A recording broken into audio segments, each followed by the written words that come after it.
हरिओम. जय श्रीराम. मित्रांनो, एक दिवसा अगोदर म्हणजेच काल चिन्नस्वामी स्टेडियमवर RCBची टीम आली. RCBची टीम आत गेली आणि तिथं सेलिब्रेशन चालू होतं. बाहेर खूप सारी लोक, म्हणजे इन्सिडेंट झाला ज्याच्यामुळं एक 11 जणी का 15 जणी ऑलमोस्ट त्याच्यामध्ये वारली आणि एक 45 जणी इंजर्ड आहे. ह्याच्यामध्ये कोण कल्प्रिट आहे किंवा काय आहे हे न बघता आपण ह्याला पॉलिटिकली सुद्धा आपला हात धुवून घेतो आहे.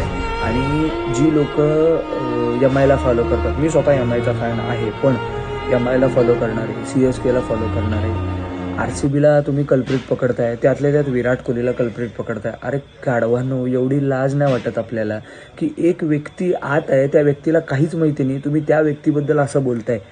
आणि ठीक आहे, ह्याच्यामध्ये महत्त्वाचं म्हणजे गव्हर्नमेंट रिस्पॉन्सिबल असते. गव्हर्नमेंट ना ह्याच्यात काळजी घ्यायला पाहिजे. 2 दिवसानंतर त्यांनी करू शकले असते आणि सर्वात जास्त पोलीसमॅन त्यांनी तिथं नियुक्त करायला पाहिजे होतं, पण त्यांनी न करता हे सर्वात मोठी चूक केले. आणि ह्याच्यामुळं तुम्ही ना ह्याला एक कुठलं तरी वेगळं संदिग्ध देऊ नका, ते काही अर्थ नाही आहे त्याला. त्यामुळं जी लोक मेलेत त्या लोकांचं सांत्वन नाही करू शकत, तर मग हे असलं पॉलिटिकली एजेंडा करून घाण करू नका. एवढंच. हरिओम. जय श्रीराम.